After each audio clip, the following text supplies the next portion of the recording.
find the flux of the vector field. F is equal to xy, comma, z, comma, 3z across the surface formed as the 6 sides of the boundary of the box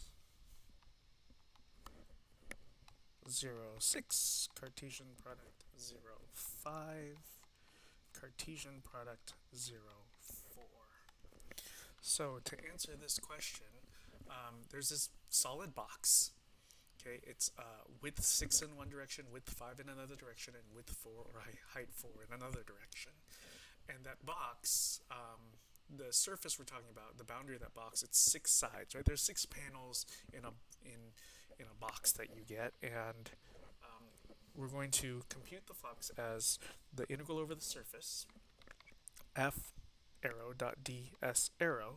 But what we're actually going to do is, sorry for the little bit of informal notation, but we're going to split this up just by integrating across 6 separate surfaces, each of the 6 sides. So the surface that's the top plus the double integral over the surface that's the bottom plus the double integral over the surface on the left plus the double integral over the surface on the right plus the double integral of the surface that's in front plus the double integral of the surface that's in back. So let's draw a picture so we can be clear what we mean by front, right, top, and all those things. So I'm actually going to draw the x and y axes a little differently than how we traditionally present them, so that the y axis, at least on paper here, is completely horizontal.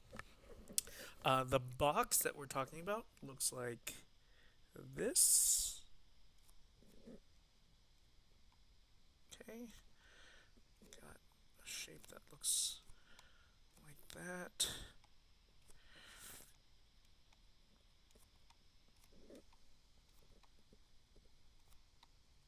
Okay, and then maybe we'll mark just the intercepts here, 6 and then 5 and then 4.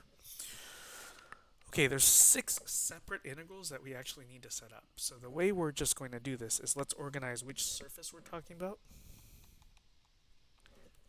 And then we'll mention a parameterization for that surface. And then let's also mention a parameter domain.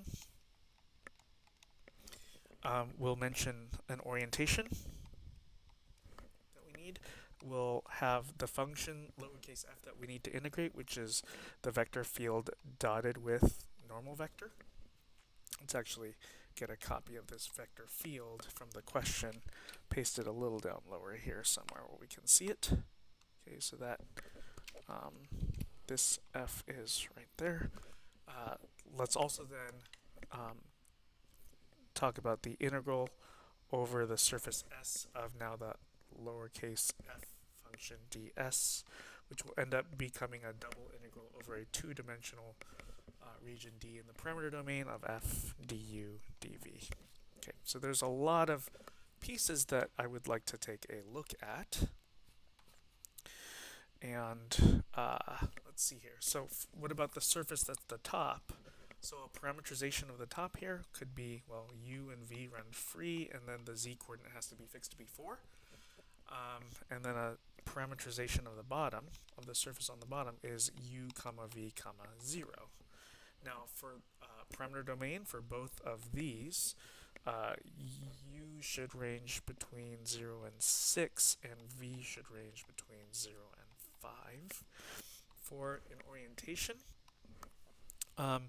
okay, if we're going to orient outward, then for the surface on top, we need the arrows to point upward, so this should just be the k vector, whereas for the surface on bottom, we need the vectors to point in the opposite direction, so negative k vector. Now, what about f dot n? So if we take this vector field and dot it with n, we should, with k, then we're just going to get 3z, whereas for negative k, we're going to get here negative 3z. Let's just write this out in a little more detail. 3z times 1 versus 3z times negative 1. Okay, so then the integral we set up. So we'll set up an integral that ends du dv, integral that ends du dv. We'll know that u should go from 0 to 6, v from 0 to 5. Again, here 0 to 6, 0 to 5. And then it's this function, 3z plus 1, that we should write here, except we know that right at the moment, so for the top surface, the z value is fixed to be 4, so why don't we just write this as 3 times, plug in a 4 for z. Right here, for 3z times negative 1, we're talking about, the negative 3, the z is actually 0 for the rectangle that's on the bottom. It does mean that this integral is just going to evaluate a way to be 0. Now there's also a surface on the left, so I'm talking about this rectangle right there, as well as a surface on the right, so that would be this rectangle right there. So parameterizations for each of these, how about u comma 0 comma v, and then u comma 5 comma v. Parameter domain for both of these would be u still going between 0 and 6, because u is just the x coordinate. V is now the z coordinate, so v going between 0 and 4. For the surface on the left, over here, we need a vector that points outward, and that outward vector is in the opposite direction of positive y. So this should be the negative j vector, and then here, for the surface on the right, we need a vector pointing in exactly the same direction as positive y, so that would be the j vector. So then, if we dot negative j with this, we should end up with, well, z times negative 1. And if we dot positive j with this, then we end up with z times positive 1. So if we set up, let's see, integral, du dv, du dv.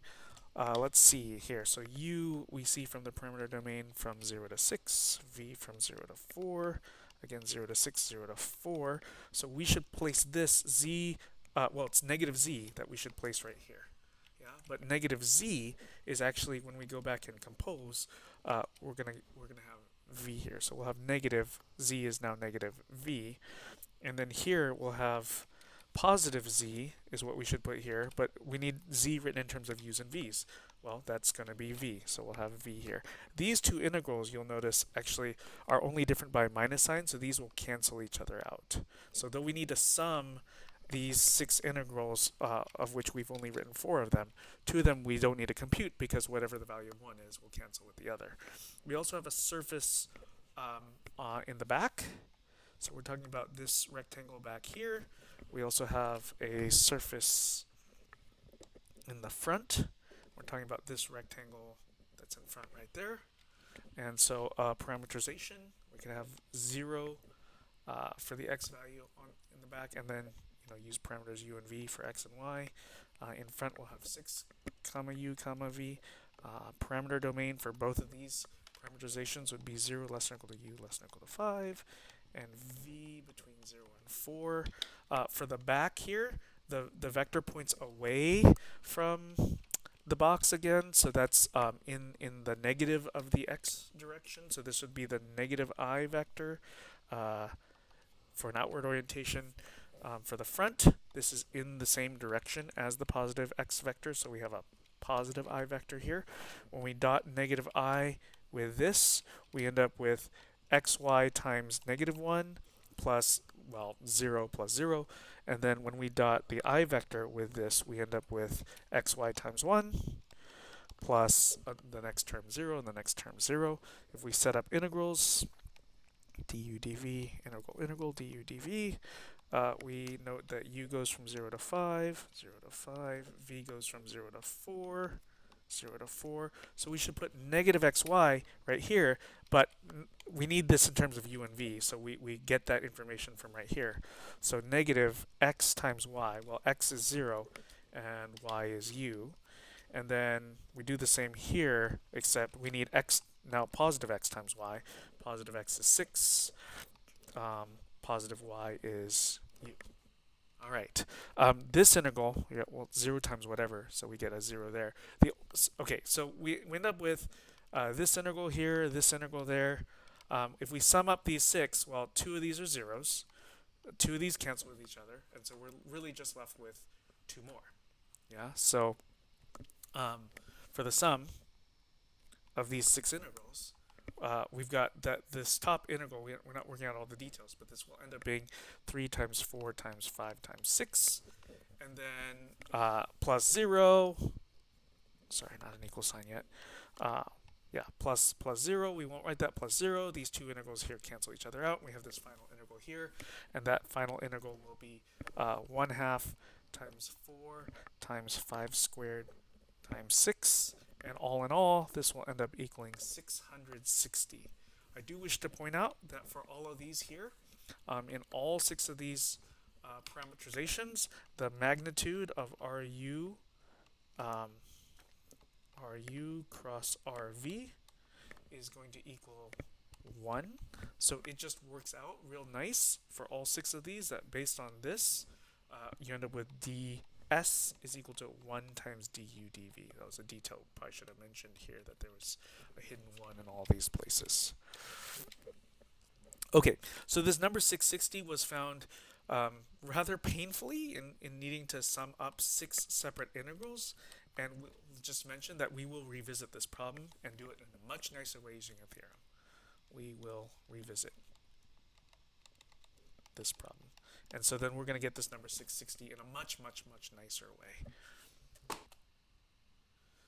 Okay, let's say the big story of the day here is that this flowchart that you'd seen before, we'd already gone over what if you were just given f, or need to just compute surface area, or need to compute mass of a surface.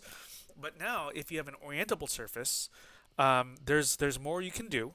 So based on an orientable surface, if you have parameterized surface or you have a graph, you can create this n vector. It's really called the orientation, and then with that you can compute what's called the flux of a given vector field, capital F arrow, and that integral gets set up like this, and then the d bolded s, or s with an arrow on it, becomes n, the orientation from just a moment ago, ds, and then you get an integral that looks like this. The fact then that if we just, to make all the notation match up, if we take f dot n and call that lowercase f, then you have a scalar function here. We will need to go through in a future session this other thing called Stokes' theorem. That is what was introduced was that there's actually 2 integrals you can set up for an integral over an orientable surface, and we've only looked at one of these. We've only looked at this column here. We still need to talk about what's going on right here as well.